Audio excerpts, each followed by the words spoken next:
4 5 6 7। चलो जा जा, तार काम हो जाई। चलो निकलो जा। जी धन्यवाद। ईश्वर भैया, हमरा के भी शौचालय की जरूरत बाटे। बकलोल बुझले बड़ा हमरा के हैं?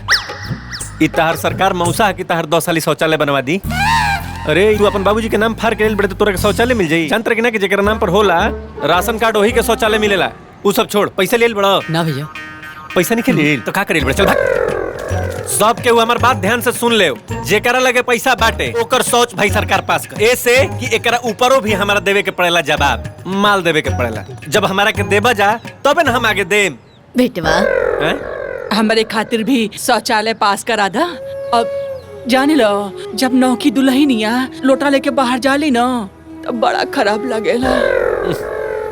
हमरे लगे जब पैसा हो जाए हम तारा के जरूर दे दे। ए बुढ़ी, तू कोनो हमार रिश्तेदार हो ना ना हैं? हम कैसे काम करी तार? तू अगर हमारे रिश्तेदार भी रहतू ना तो हम तारा से पैसा लेती। सुनलू है ना, इतना लोगन के भगई है ना। चलो जैया होई पैसा तहिया तार शौचालय बन। चल जाए अब। तू हर खाली नाम ही ईश्वर हो, बाकी तू दगेश्वर हो।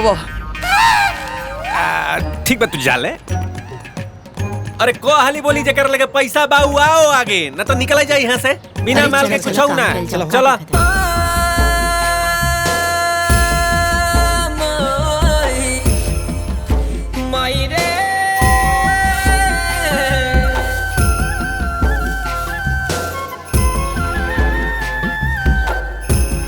अरे छोड़ दे बिटिया। का दादी? अरे रहा इधर तो हर हाथ दुखाई लागी।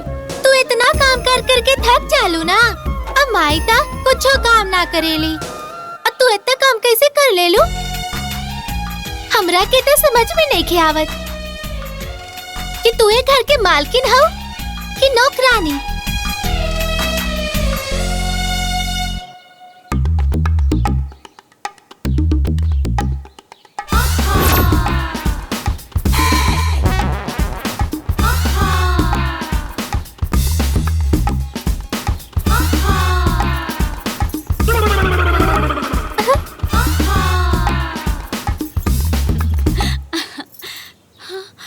अरे भाभी, बड़ी नीमन लागत अड़ू। तोहरा आगे तो हीरोइन फेल हो जाई। ब्यूटी पार्लर से आओ तरू का? अरे भौजी, ब्यूटी पार्लर ना होला, ब्यूटी पार्लर होला। अरे हाँ, वो मारे वो है। हमनी कहाँ से बोले आई? और हाँ, कमर में नींबू मिर्चा लटका ला, नहीं तो केहू के नजर लग जाए। और ये टाइम डाइन जुगिन के बड़ा पहरा चलता। चलता नहीं। ठीक बा।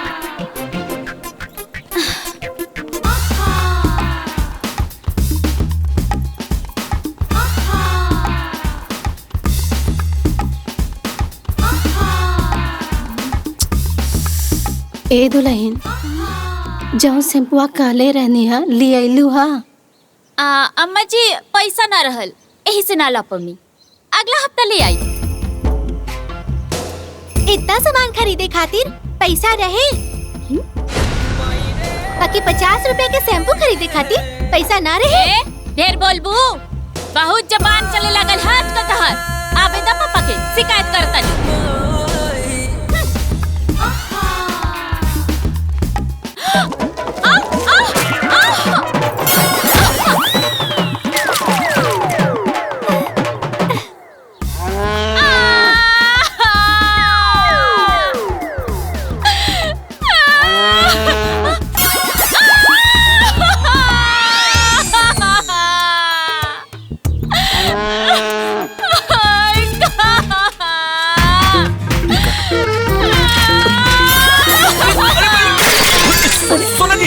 सोना जी, अरे कुल कैसे भइल? देखी ना जी, हमार कमर टूट गई। करे भाई, यही बार लिपाई पताई करे करला तारा के? बेटा, लिपाई खातिर दुल्हन कहले रहली है। हमार कमर बहुत दुखाता जी। सोना जी, आराम से। देखी ना जी, 6 महीना से ब्यूटी पार्लर खातिर पैसा जोग जोग के रख ले रहनिया। कोला कौन बात? भौजी सही कहत रहली है, नींबू मिर्चा लटका के चले के जाए। डाइन जोगिन की नजर तो हमरा घर में बा। हमरा सोना जी नियर मेहरारू के चेहरा तू गोबर जी नियर कर दी। संभल। आराम।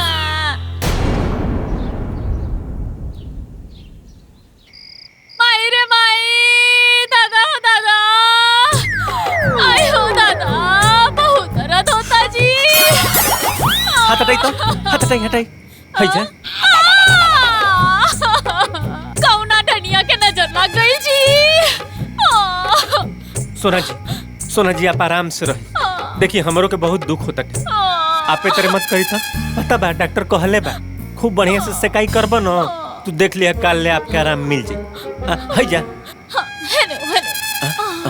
हाँ। स्वामी जी। हाँ सोना जी। डॉक्टर के दवाई से ना राव सेकाई से खूब आराम मिला था। स्वामी जी रवा हमसे बहुत प्यार करेनी ना। तनी गोड़ दबा दी। गोड़ दबा दी। स्वामी जी बहुत दुखता। रुका 2 मिनट रुका। बताओ। हई जा। ठीक बा।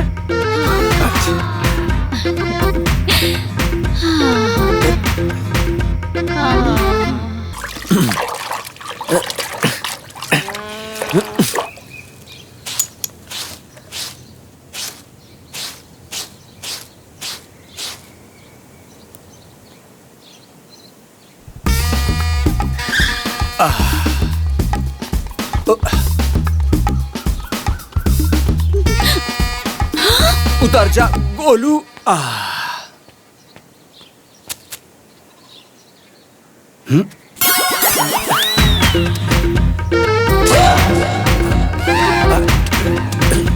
साला के पलट गइल काया। धोवाता मेहरारू के साया। छी छी।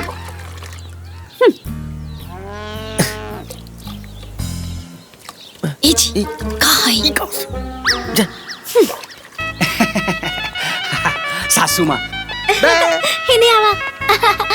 खुश रहा प्रणाम। प्रणाम। हाँ, गोड़ लग खुश रहा अरे खुश रहा।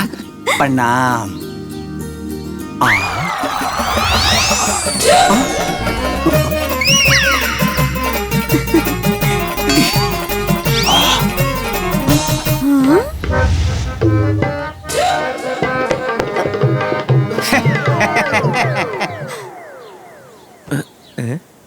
खाली गाना वे सुन ले रही हो। आज तो देखो लहली। एगो नीमुआ 2-4 गो मिर्ची लटका कमरिया में। ए सरहजी गौवा में डाइन और जोगिन ज्यादा हो गई बड़ी का। दुआरी पर लटकावे वाला चीज कमर में लटके ले बानी।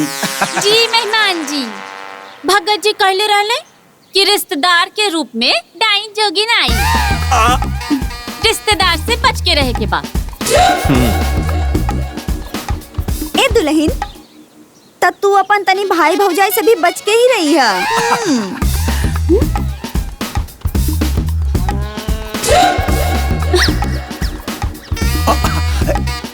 ए सरहजी इली गर्मा गर्म पेवर मिठाई।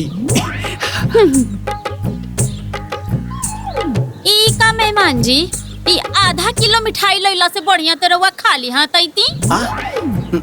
चाट के छोड़ला से तो बढ़िया रहे कि खैती ना। ए सरहजी ई मिठाई खातिर 2 घंटा हलवाई के पास लाइन लगावे के पड़ल हो, तब जाके मिठाई मिलल हो। ई मामूली मिठाई ना हो। अरे ई सब बात छोड़ी, गर्मा गर्म खाना बना दी। बड़ा कौस के भूख लागल बा।